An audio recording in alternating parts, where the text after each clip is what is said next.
Mr. David TC Davies. Well, Madam Deputy Speaker, I'm not sure which category I fall into, although I suspect I know. Can I firstly, though, begin by expressing my sympathy to all those victims of floods? Monmouthshire has been affected by this in the past, of course, and to all those who've helped with the clean-up. But can I take issue with the idea that all of this has been caused as a result of man-made climate change? I think it's very unfortunate that the two issues have been mixed up. The reality is that we have had very few debates about global warming and climate change, but climate change has been something that has been with us for thousands of years, millions of years, ever since the Earth was created. And I would urge the Minister to ask a few hard questions about those who, frankly, are showing a certain degree of hysteria about the issue of climate change. We know that over the last 2,000 years there have been periods of warming and cooling. It was warmer during the Roman period. It then got cooler during the Dark Ages. It was then warmer during the medieval period, probably than it is at the moment, and it then got cooler again until about 1680 during the so-called Little Ice Age.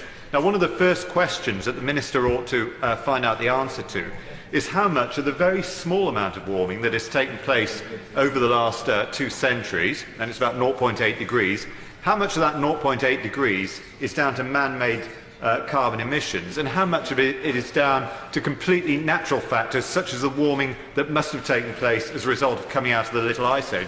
I've asked the question on many occasions. Nobody's been able to give me an answer, but I think one of the former ministers is about to, so I happily give way. 95% of climate scientists seem to suggest that man-made climate change is the problem. And many of us would like my honourable friend to be right in his scepticism, because that means that everything will be okay. But unfortunately, 95% of climate scientists, such as the ones we met in the Royal Society the other day, disagree with him. Actually, can I take issue with my honourable friend? In this 97% figure is floated around rather a lot, and I've done a bit of research. It appears to have come from something called the Zimmerman-Doran survey, which was sent out to 10,257 potential respondents who claim to be climate scientists. Only 77 actually responded, and 75 of them said, I'm a climate scientist and it's all down to man.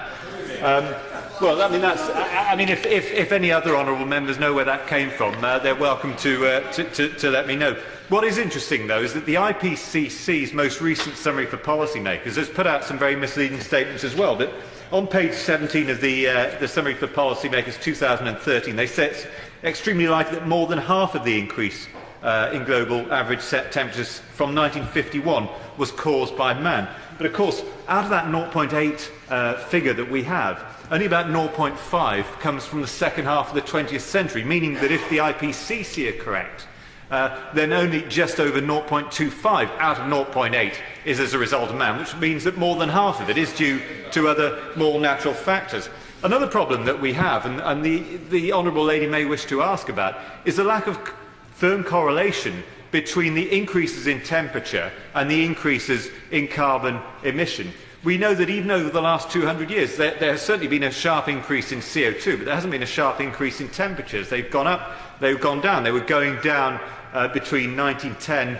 They were going up between 1910 and 1940. They were then going down markedly between 1940 and 1977, leading many to think that we were on the brink of another ice age. From the mid-70s until 1997, yes, temperatures were rising, as was carbon emissions. But from 1997-98 until now, there's been a sharp increase in CO2, but no increase at all in temperatures. And yet another question, which the Honourable Lady may wish to ask about, is why that is so. Because I've had meetings with the Royal Society, with the Met Office. I recently asked this question of Professor Jim Skeer, one of the IPCC lead authors, in a meeting that was held in public here in the House of Commons, chaired by Lord Debden. I asked him, why is it that there's been no increase in temperatures for the last 17 or 18 years? And he said, well, it's statistically insignificant. Which is a fair comment, actually. I mean, he wasn't trying to say that it was the oceans or the volcanoes or cooling or any of the other many theories that we've heard. He said it's statistically insignificant. And he may have a point about that. But if the last 17 years of no increase in temperature are statistically insignificant, then why are the 27 or so years before that of an increase in temperature so significantly statistically significant that we have to go ahead with all sorts of policies that are going to have a massive impact on homeowners and businesses in the UK.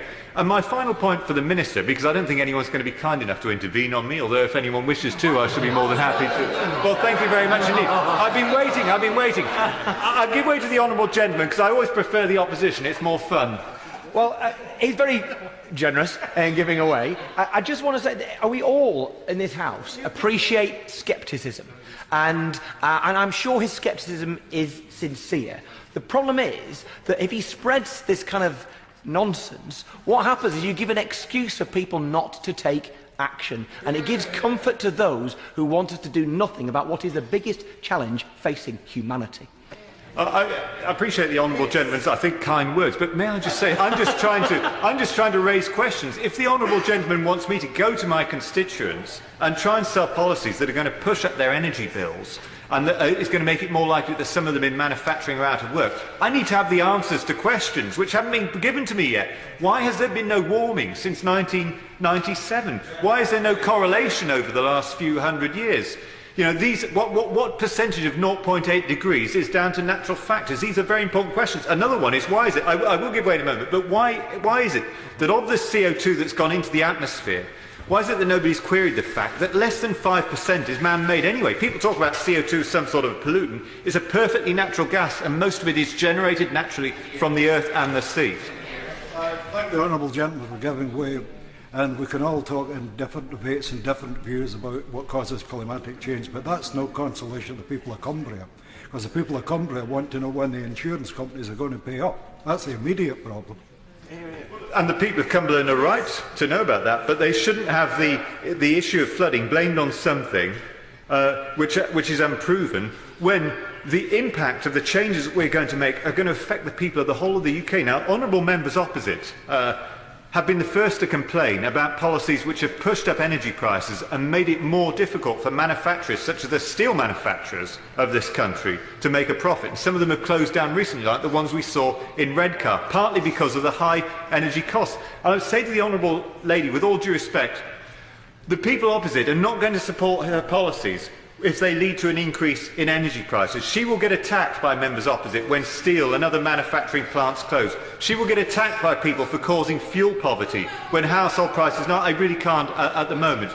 The aid agencies talk about trying to drive up living standards in the third world, but in actual fact they're making it harder for African villagers to get access to cheap electricity from coal. The environmentalists talk about the importance of reducing carbon dioxide emissions, but they're totally opposed to nuclear. They talk about wanting more wind power, but they're totally opposed to fracking for gas, which is necessary if we want to have nuclear energy. There are a great deal of inconsistencies and a great deal of unanswered questions, and I ask the honourable lady to answer them. Thank you.